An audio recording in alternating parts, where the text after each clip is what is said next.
For coming on, and how are you today? I am fantastic. Let's tell people about you. First off, I want to start off with this because it's kind of funny. I like levity. Levity is life. In the state of Virginia, Commonwealth of Virginia, I never knew the difference, by the way. In the Commonwealth of Virginia, there are two Holly Hazards. One of them's running in House District 38. That's you. And there's another one running in House District 88, and that is not you. So that's true. Could you just start off with that little story? Because I think it's pretty funny. I was reading about it. And you both went to William and Mary Law School, which is ironic. So tell us a little bit about that little kerfuffle. Yeah, isn't that odd? What I've said is no matter your political spectrum, you can vote for a Holly Hazard in this election. Exactly. Yeah, so I ran into her, I ran into her via email about 10 or 15 years ago when I think she tried to get her, or was successful in getting her license renewed, and the bar mixed up our names, and we had to go through just the usual bureaucracy that you've got to go through to straighten all that out.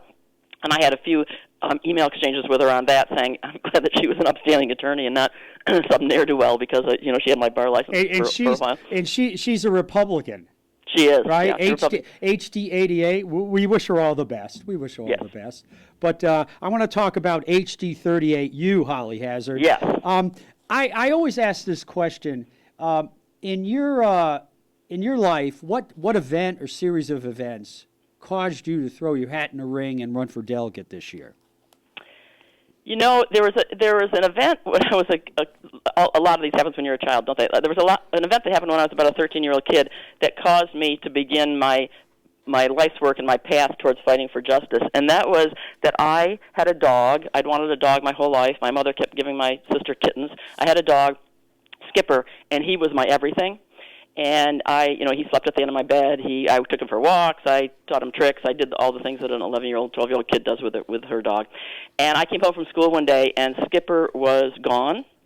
And I did, again, what kids do. I put up flyers around the neighborhood, and I called him. I was out after dark looking for Skipper, not home. Went to school the next day, wasn't home. Came home the next day, and my mom said, I need to talk to you. My grandmother, I remember, was visiting. I need to talk to you. And she took me down, 2 doors down. The Methodist church was 2 doors down from us. It was our church. We went down, and I remember sitting in the sanctuary with her, and I can still remember what the sanctuary looks like. And she handed me his collar, and she said, I'm so sorry to tell you this, but Skipper was killed. And he was shot by a farmer. And I can still taste the rage that I felt at that moment, that someone would have the ability to kill my dog because he was chasing his cows.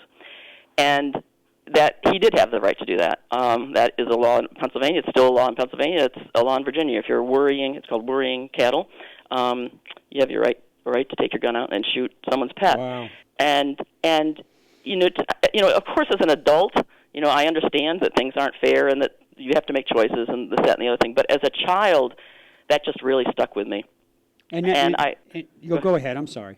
No, that's all right. And then I sort of tucked it in the back of my mind, as you do as a child, and I went to college. I became an economist for the federal government, but there was something that was incredibly unsatisfying to me in that work, and I decided that I wanted to spend my life fighting for justice. I went back to law school and became an animal protection attorney. I did that work for 30 years and saw tremendous transformational change in this country in terms of the way that we treat animals, both individually, culturally, and institutionalized.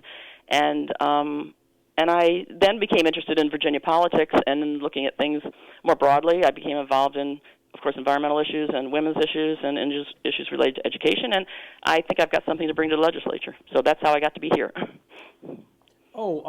Real quick, you were the Chief Innovation Officer for the Humane Society. Tell us a little bit about that.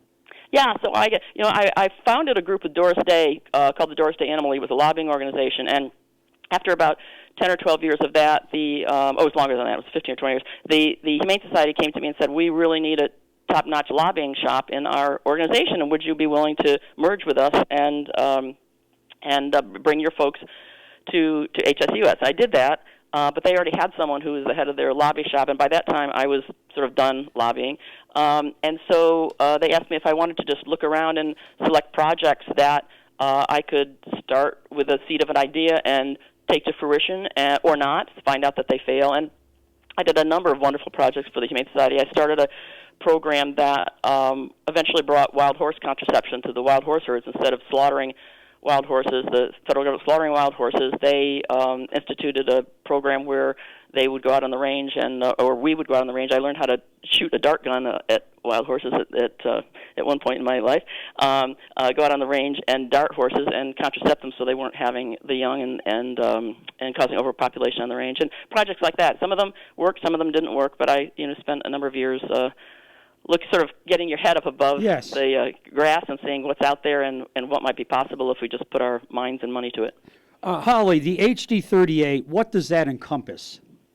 It's Annandale, and then it runs east to the Arlington line, and then up to Seven Corners and that area. You live in the famous Mason district of Fairfax County, correct? I do, the fabulous Mason district, home of one of the most diverse communities in America. A fabulous place. It is. It's sort of a bellwether. But it's a great place to eat out if we ever get to eat out again. Oh, when I ran for lieutenant governor in 2017, actually I think it was September of 16, you have that crab, what's that crab event? The Mason District. Oh, we used to have that Mason District Dems. Yeah, we used to have that. Yeah. Was it was crabs though, right? It was crabs. Yeah. Yeah. I remember in September of 1992. I'm dating myself. Wow. Bill Clinton went there when he was running for president, mm-hmm. and that's where it got a little more famous. But real quick, this is sort of an elephant in the room here. Okay, you're running against an incumbent who happened to be your old boss. And the incumbent is Kay Corey. She's been in there about 11 years. Holly, tell me why listeners should pay attention to you and why you should be elected or nominated in the primary in June over Delegate Kay Corey. Well, I'm glad you asked that question because most people don't. They just sort of skirt around it. Yeah, so there isn't really a lot of light between us on policy issues, which makes this a little bit harder. That we're both progressive Democrats, but no one is more surprised than me that I am running in this primary against an incumbent. I was led to believe that I wouldn't be, that she would not be in the race, but she is. So why me? As I mentioned, I've got 30 years' experience in another arena.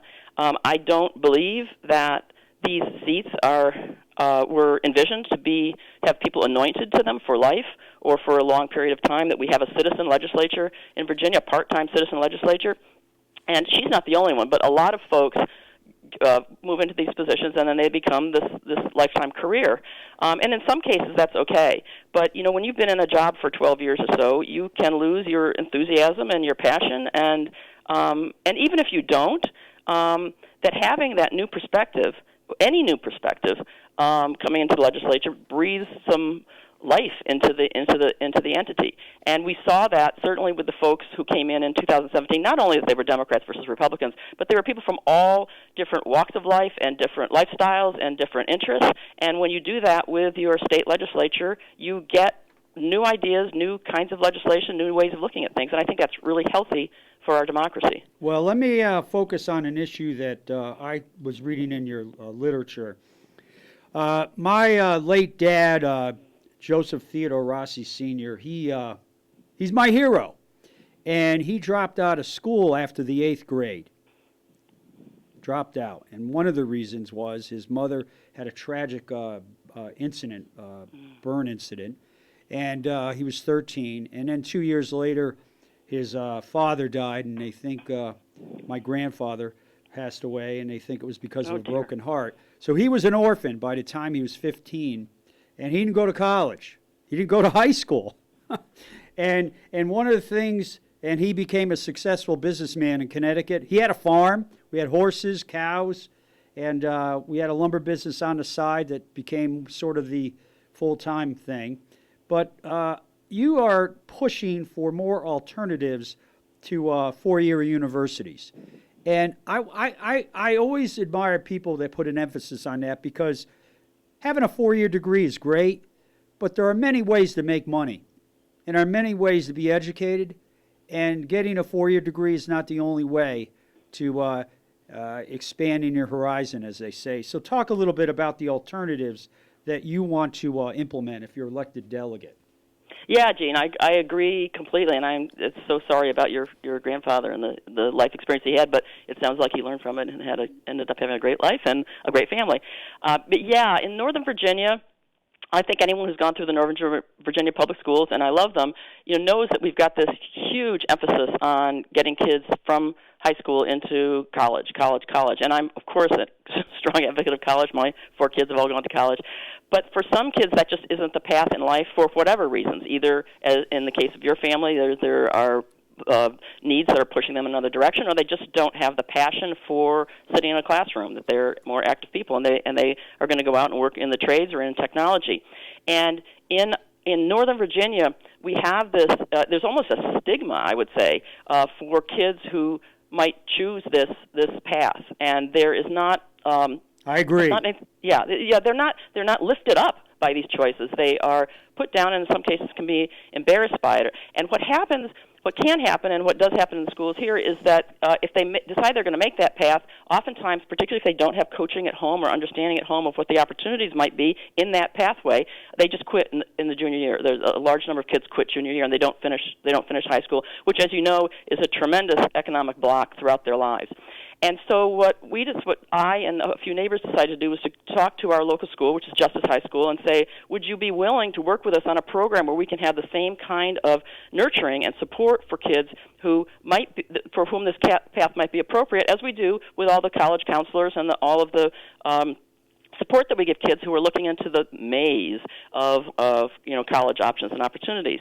And we then partnered with Northern Virginia Community College, Northern Virginia Community College Foundation, not Northern, but the Virginia Community College Foundation, and we raised private and public funds, and we came up with a pilot program for I want to say Stewart because that used to be the name of the high school, but for Justice, that embedded a career, it's called a career coach at Justice High School, and it's going great. First of all, the coach is someone who was a first-generation immigrant at Justice and graduated, went on to college, moved to Arizona, and that has come back to his community sort of full circle.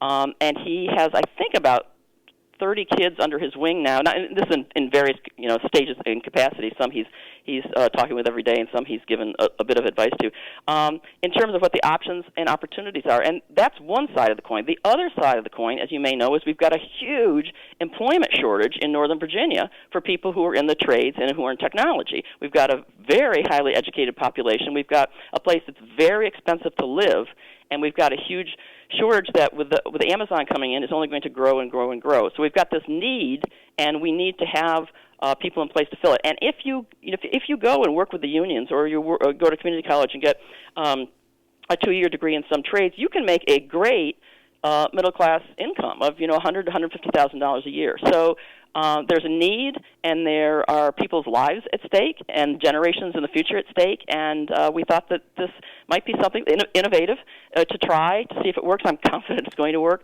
and then hopefully to spread it to other schools. God, I wish we could have you on a lot more. You say that the 4 key issues are equity, education, employment, and environment. We just touched on education. Talk about, and a little bit of employment, talk about equity, environment, and if you want to expand a little more on employment, if you will. Okay. Well, I think the two big issues that are facing us are environment and equity.